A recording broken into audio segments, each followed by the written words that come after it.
Mash has been born without magic, which is problematic since it is the most important thing in society. Those who can use magic have a mark on their face, while those without the mark are eliminated. While having a hard time, Bernadette finds the abandoned baby Mash and raises him. Through the years, he did a lot of weight training and older Mash is now a physical specimen. One day the magic police catch wind of his existence and attack him and his dad, but he manages to defeat them without magic, which surprises everyone. The leader of the unit named Brad promises that they will continue to hunt him down, but he proposes that if Mash becomes the best student in magic school, he will not report him as it would mean that society has accepted him. The story continues back at Mash's crib where his adopted father is having tea and a discussion with the policeman whose idea it was for them to smuggle him into Magic Academy. We haven't seen these NPCs in a while, so they are happy to be on screen. They sit there worrying about how Mash is faring in school whilst hoping that no one has found out about his secret of being magicless. Back at the academy, the four friends are still celebrating like they won every major sports tournament. Abel looks on wondering how long they are going to be in this state of euphoria for. Mash puts an abrupt end to their madness when he requests to go to the bathroom. All the students who were turned into puppets have been reverted back to their normal selves. As they talk about the lawlessness of the school and the whereabouts of Rain,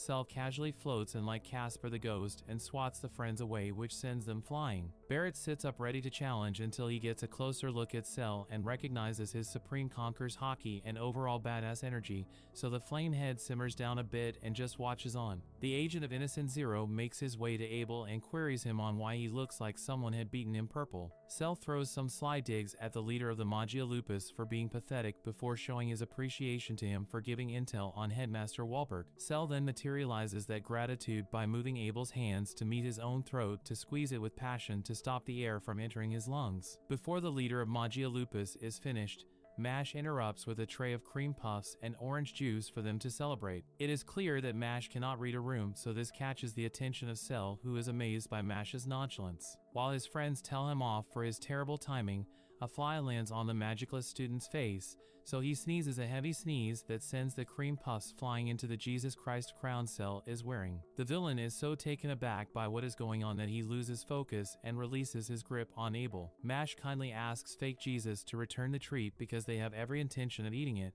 but Cell is not impressed, so he slams the cream puffs to the ground, which shocks Mash to the core. Fake Jesus begins to address Mash, but he is struck by a sharp headache which he didn't have before the mushroom head stepped into the room. He thinks to himself if Mash really is the guy him and his criminal organization are looking for. There is an awkward stare off before Cell remembers that he was just in the middle of catching a body, so he continues with the catching of the body. Abel is seen helplessly floating up in the air before a spell from Cell is cast which dashes its way to pierce the Magia Lupus leader.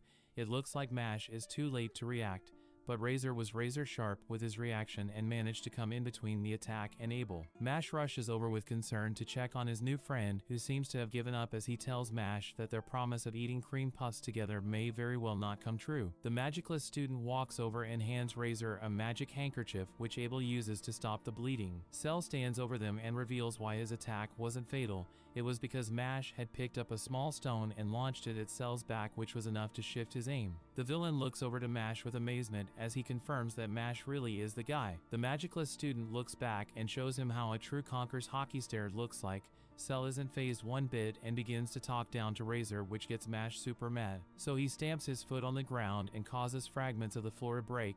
He kicks at it in the direction of Cell in hopes of ending him, but the guy just catches it with a smug look like he's playing dodgeball. He then licks the rock like it is some kind of candy, which Mash finds incredibly strange. The magicless student doesn't really dwell on that subject and warns Cell not to get in his way of taking Razor to the infirmary, otherwise he would have the snot beaten out of him. The villain is very intrigued by Mash's bold claims, so he steps back to challenge the mushroom head. He informs the student that they only have 30 minutes to save their friend, so he is curious to see if they can win within that window. He opens a portal and begins to hurl countless attacks at Mash, but the guy meets every one of the projectiles with his bare knuckles like a true Chad. But his limitations are starting to show when some of the fragments cuts him on the shoulder before a huge assault is launched which has a direct impact on his chest, much to Cell's delight. Abel looks on and knows deep within himself that they have no chance since the gap between Cell and the magicless student is far too great. The villain sees that Abel is daydreaming, so he tries to catch him off guard, but Mash is there to smash the attack into pixel dust. Cell continues his onslaught, but the magicless student is ready to meet them head-on. Abel can only see their defeat since he cannot comprehend any way for them to win. He calls Razor a fool for using his body in a last attempt to save his master. But Mushroomhead corrects the Magia Lupus leader by saying that Razor was happy to sacrifice himself because Abel gave him a purpose to live which eradicated his loneliness. These words of Mash triggers a memory in Abel where his mother reminded him that they are incredibly privileged to be born in the circumstance they find themselves in. She told him that things like talent and appearances are mere coincidences, and then gives him the beautiful advice of empathy. She urged him to learn to put himself in the shoes of others. I don't know about you guys, but does it look like young Abel only has 2 facial marks rather than that manual gear stick tattoo he currently has? Anyway, she told him that if he can adhere to this rule, it will make him a little more kind to others. The flashback ends as Mash breaks the projectile apart. Razor regains a bit of consciousness and recalls the day Abel had acknowledged his evil eye as something positive. This made him feel needed, so in light of that, he pleads for his master to flee. All the while, Mash is still punching through the carbon nuggets.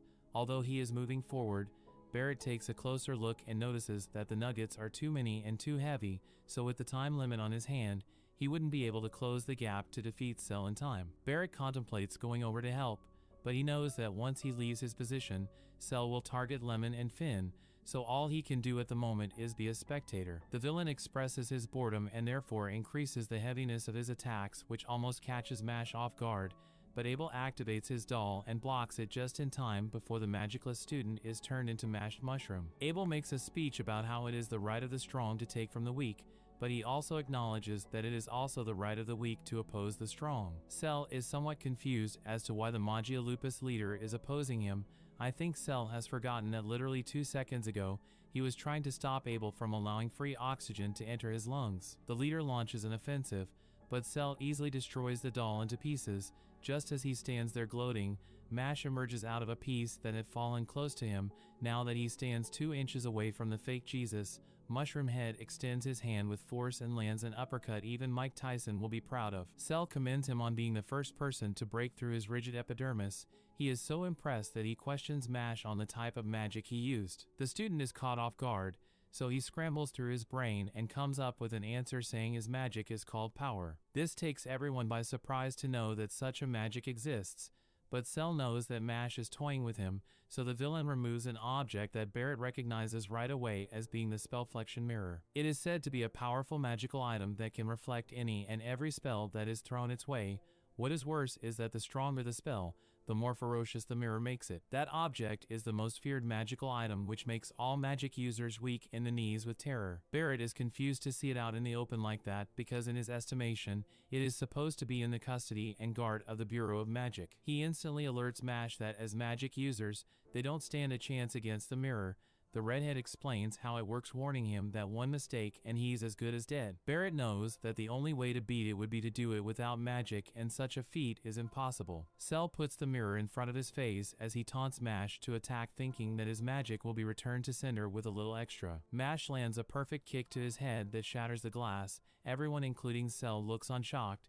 They all think back to all the ridiculous feats that Mash has accomplished and are dumbfounded that it was done without magic. All of them don't want to believe it and compare this situation to a fantasy story, but the fact that he smashed the mirror means he did it without magic. Cell looks at his hand as a mark appears. He realizes that Mash could be the one he's looking for. The intruder makes a getaway, but as he does so, he says farewell to Mash and assures the magicless student that their paths will cross again. With the threat gone, Mash turns to Razor as the guy needs treatment, but Abel tells him that he has his subordinate under control, stating that the healing handkerchief Mash gave him helped as it significantly increased the chances of Razor surviving. The injured guy expresses his wish to eat cream puffs with Mash when he heals. Now that they know Mash can't use magic, they quickly make plans on how they are going to cover this up. Shortly after, one of the students hears the conversation and decides to be a Randall and wants to follow the same footsteps as 6ix9ine. He proclaims that he's going to tell the teachers and have them expelled. Mash prepares to deal with the situation as the others look on confused. All the while, Cell makes a report to someone he calls Dad. They have found their target, so he orders him to go retrieve it as his eye glows red, which brings the season to an end.